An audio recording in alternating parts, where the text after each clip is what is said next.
আসসালামু আলাইকুম ওয়া রাহমাতুল্লাহ। প্রিয় চাকরি প্রত্যাশী বন্ধুরা, আজকে আলোচনা করব যে অভ্যন্তরীণ সম্পদ বিভাগ অর্থ মন্ত্রণালয় যে নিয়োগ বিজ্ঞপ্তিটা প্রকাশ করেছে, তো সেই নিয়োগ বিজ্ঞপ্তিতে কোন কোন পদে নিয়োগ বিজ্ঞপ্তি প্রকাশ করেছে, কি কি পদে নিয়োগ বিজ্ঞপ্তি প্রকাশ করেছে, কোন পদে শিক্ষাগত যোগ্যতা কি, কোন পদে কতজন লোক নিয়োগ করবে এবং আবেদনের তারিখ কত তারিখে আবেদন শুরু হবে, কত তারিখে আবেদন শেষ হবে, আবেদনের কত টাকা খরচ হবে, তো সম্পূর্ণ বিষয় বিস্তারিত এই ভিডিওতে আলোচনা করব। তো সম্পূর্ণ ভিডিওটা আপনারা মনোযোগ সহকারে দেখবেন। তো সম্পূর্ণ ভিডিওটা দেখার আগে যারা এখনো পর্যন্ত এসআরটিএসবিডি চ্যানেলটি সাবস্ক্রাইব করেননি তারা অবশ্যই এসআরটিএসবিডি চ্যানেলটি সাবস্ক্রাইব করবেন এবং লাইক কমেন্ট শেয়ার করে পাশে থাকবেন, যাতে এমন ধরনের আরো নতুন নতুন নিয়োগ বিজ্ঞপ্তি, আবেদনের বিষয় এবং বিভিন্ন নোটিশ সম্পর্কে আপনারা জানতে পারেন। এবং এই চ্যানেলে যারা নতুন দর্শক তাদের কাছে অনুরোধ থাকবে চ্যানেলটি সাবস্ক্রাইব করার জন্য। তো চলুন আজকের নিয়োগ বিজ্ঞপ্তি সম্পর্কে দেখে আসা যাক। তো আজকের নিয়োগ বিজ্ঞপ্তিটা এখানে দেখেন যে আজকের নিয়োগ বিজ্ঞপ্তিটা হচ্ছে অর্থ মন্ত্রণালয়ের অধীনে যে অভ্যন্তরীণ সম্পদ বিভাগ এই নিয়োগ বিজ্ঞপ্তিটা প্রকাশ করেছে, যেটা 10 মার্চ 2025 তারিখে প্রকাশ করেছে।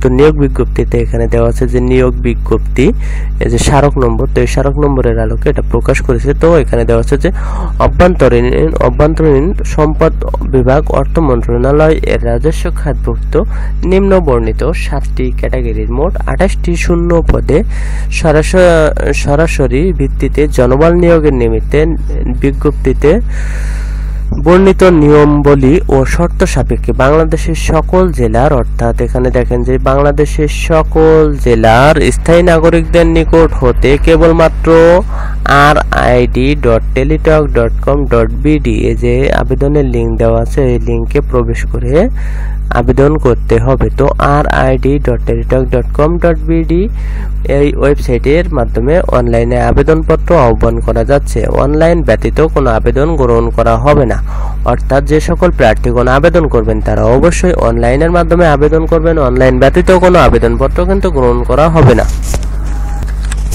তো যে সকল পদে এখানে নিয়োগ বিজ্ঞপ্তিটা প্রকাশ করেছে, তো সে সকল পদ এখানে দেওয়া আছে যে 1 নম্বর ক্যাটাগরিতে যেটা দেওয়া আছে 60 মুদ্রাক্ষরিক কাম কম্পিউটার অপারেটর। তো 60 মুদ্রাক্ষরিক কাম কম্পিউটার অপারেটর পদে এখানে বেতন স্কেল 11,000 টাকা থেকে 26,590 টাকা, বেতন গ্রেড 13।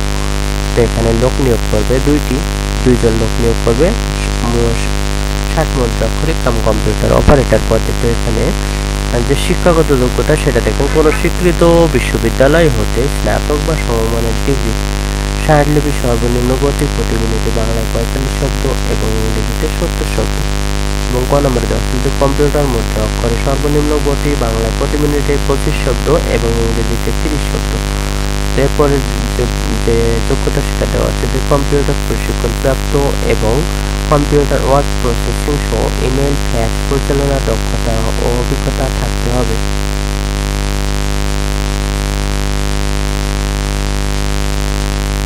এরপরে যে 2 নম্বর কর্মীটি যেটা দেওয়া আছে যে কম্পিউটার অপারেটর। তো কম্পিউটার অপারেটর পদে এখানে লোক নিয়োগ করবে 3 জন। তো কম্পিউটার অপারেটর পদে যে 3 জন লোক নিয়োগ করবে, এই 3 জনের যে শিক্ষাগত যোগ্যতা, সেই শিক্ষাগত যোগ্যতা এখানে কোনো স্বীকৃত বিশ্ববিদ্যালয় হতে বিজ্ঞান বিভাগে স্নাতক সম্মান বা সমমানের ডিগ্রি। এবং খ নম্বরে যেটা দেওয়া আছে যে কম্পিউটার মুদ্রা অক্ষরে প্রতি মিনিটে বাংলায় 25 শব্দ এবং ইংরেজিতে 30 শব্দ গতিসহ সংশ্লিষ্ট বিষয়ে স্ট্যান্ডার্ড অ্যাপটিটিউড টেস্টে উত্তীর্ণ হতে হবে। তো এরপরে 3 নম্বর পদে যেটা সেটা হচ্ছে ক্যাশিয়ার। তো ক্যাশিয়ার পদে এখানে লোক নিয়োগ করবে 1 জন। তো ক্যাশিয়ার পদে যে 1 জন লোক নিয়োগ করবে, যে বেতন স্কেল সেটা হচ্ছে 10,200 টাকা থেকে 24,680 টাকা এবং বেতন গ্রেড 14। তো এখানে দেওয়া যে শিক্ষাগত যোগ্যতা সেটা হচ্ছে কোনো স্বীকৃত বিশ্ববিদ্যালয় হতে বাণিজ্য বিভাগে স্নাতক ডিগ্রি। খ নম্বরে দেওয়া আছে যে কম্পিউটার চালনায় দক্ষতা থাকতে হবে। গ নম্বরে কম্পিউটার ওয়ার্ড প্রসেসিং সহ কম্পিউটার চালনায় দক্ষতা ও অভিজ্ঞতা থাকতে হবে।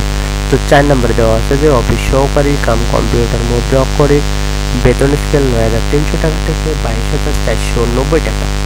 এখানে লোক নিয়োগ করবে 6 জন। তো এই যে 6 জন লোক নিয়োগ করবে অফিস সহকারী কাম কম্পিউটার মুদ্রা অক্ষরিক পদে, তো এর যে শিক্ষাগত যোগ্যতা সেটা এখানে কোনো স্বীকৃত বোর্ড হতে উচ্চ মাধ্যমিক সার্টিফিকেট, অর্থাৎ এইচএসসি উচ্চ উচ্চ মাধ্যমিক সার্টিফিকেট বা সমমানের পরীক্ষায় উত্তীর্ণ, তো যারা এইচএসসি পরীক্ষায় পাশ করেছে তারা এই পদে আবেদন করতে পারবে।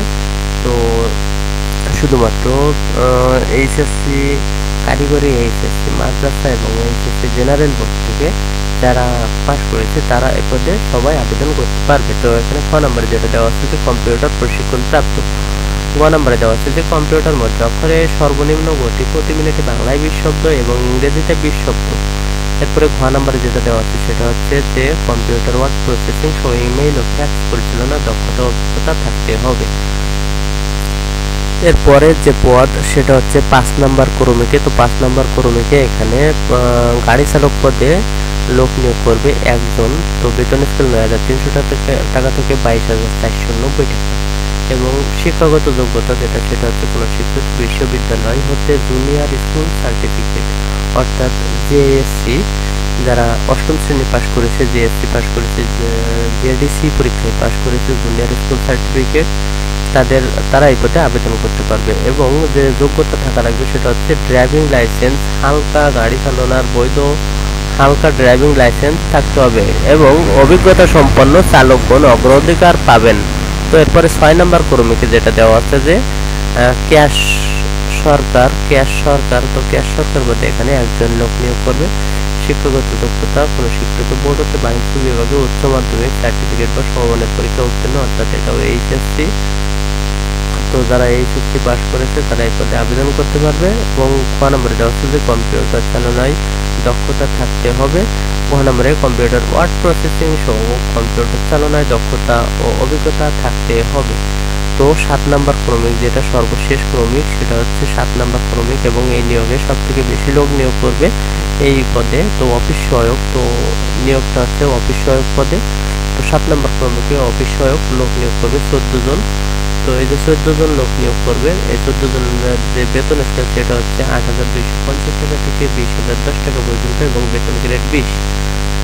শিক্ষাগত যোগ্যতা কোনো স্বীকৃত বোর্ড হতে মাধ্যমিক স্কুল সার্টিফিকেট, মাধ্যমিক স্কুল সার্টিফিকেট, এসএসসি বা সমমানের পরীক্ষায় উত্তীর্ণ অর্থাৎ এসএসসি, যারা এসএসসি পাস করেছে, এসএসসি মাদ্রাসা বোর্ড, এসএসসি কারিগরি board, SSC general board, SSC vocational, তারা সকলেই এই অফিস সহায়ক পদে যে 14 জন লোক নিয়োগ করবে, এই 14 জন লোকের যে নিয়োগ দেবে অফিস সহায়ক পদে, এই অফিস সহায়ক পদে যারা এসএসসি পাস করেছে এই সকল বোর্ড সমূহ থেকে তারা সকলেই আবেদন করতে পারবে।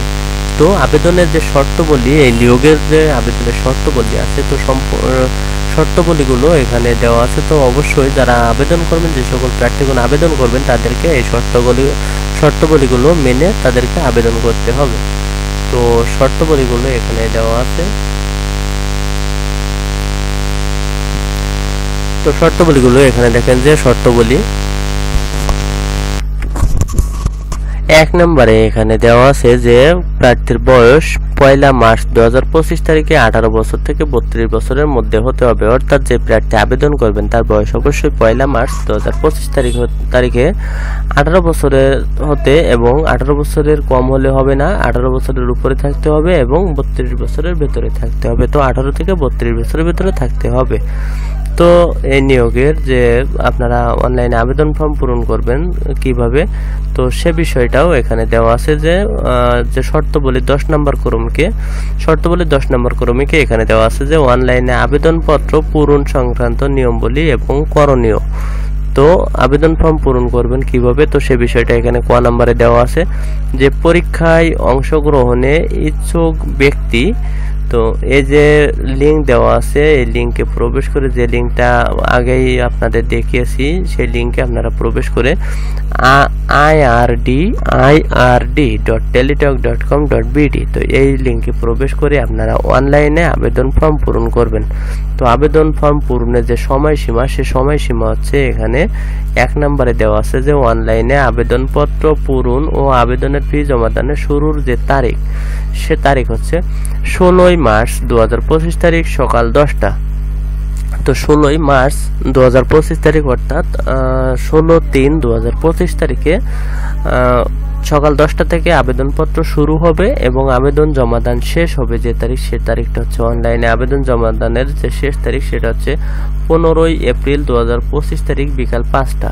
তো 15 এপ্রিল 2025 তারিখ বিকাল 5টায় এই সময়ের মধ্যে আপনারা যে সকল প্রার্থীগণ অনলাইনে আবেদন ফর্ম পূরণ করবেন তারা এই সময়ের ভিতরে অনলাইনে আবেদনপত্র সাবমিট করবেন। তো এই সময় পার হয়ে গেলে কিন্তু আপনারা আবেদন করতে পারবেন না। তো যে সকল প্রার্থীগণ আবেদন করবেন তারা 16/3/2025 তারিখ থেকে 15/4/2025 তারিখ বিকাল 5টা এই সময়ের ভিতরে অনলাইনে আবেদন ফর্ম পূরণ করবেন। তো অনলাইনে আবেদনের জন্য আপনাদের যে কত টাকা খরচ হবে তো সে বিষয়টা এখানে আপনারা দেখেন যে আপনাদের আবেদনের জন্য কত টাকা খরচ হবে। তো সে বিষয়টা এখানে যে 1 থেকে 5 নাম্বার ক্রমিকের জন্য এই যে 1 থেকে 5 নাম্বার ক্রমিকের জন্য পরীক্ষার ফি বাবদ 100 টাকা এবং টেলিটক সার্ভিস ফি যেটা 12 টাকা। তো সর্বমোট 112 টাকা আপনাদের 1 থেকে 5 নাম্বার ক্রমিকের জন্য খরচ হবে এবং 6 থেকে 7 6 এবং 7 এই দুটো ক্রমিকের জন্য খরচ হবে 50 টাকা। টেলিটক সার্ভিস ফি 6 টাকা, মোট খরচ হবে 56 টাকা। তো 1 থেকে 5 পর্যন্ত 112 টাকা এবং 6 এবং 7 ক্রমিকের জন্য 56 টাকা আপনাদের আবেদন খরচ হবে। তো আবেদন খরচ এবং আবেদন কত তারিখে শুরু হবে, কত তারিখে শেষ হবে, আবেদন কিভাবে করবেন, কোন ওয়েবসাইটে প্রবেশ করে আবেদন ফর্ম পূরণ করবেন এবং আবেদন করতে গেলে বয়স কত থাকা লাগবে, কোন কোন পদে নিয়োগ বিজ্ঞপ্তি প্রকাশ করেছে, কোন কোন পদে নিয়োগ বিজ্ঞপ্তিটা প্রকাশ করেছে এবং কোন পদে শিক্ষাগত যোগ্যতা কি। তো সে বিষয়টা আশা করি সবাই বুঝতে পেরেছেন যে অর্থ মন্ত্রণালয়ের যে অর্থ বিভাগ অভ্যন্তরীণ সম্পদ বিভাগ অর্থ মন্ত্রণালয়ের যে নিয়োগ বিজ্ঞপ্তি সেটা আশা করি সবাই বুঝতে পেরেছেন।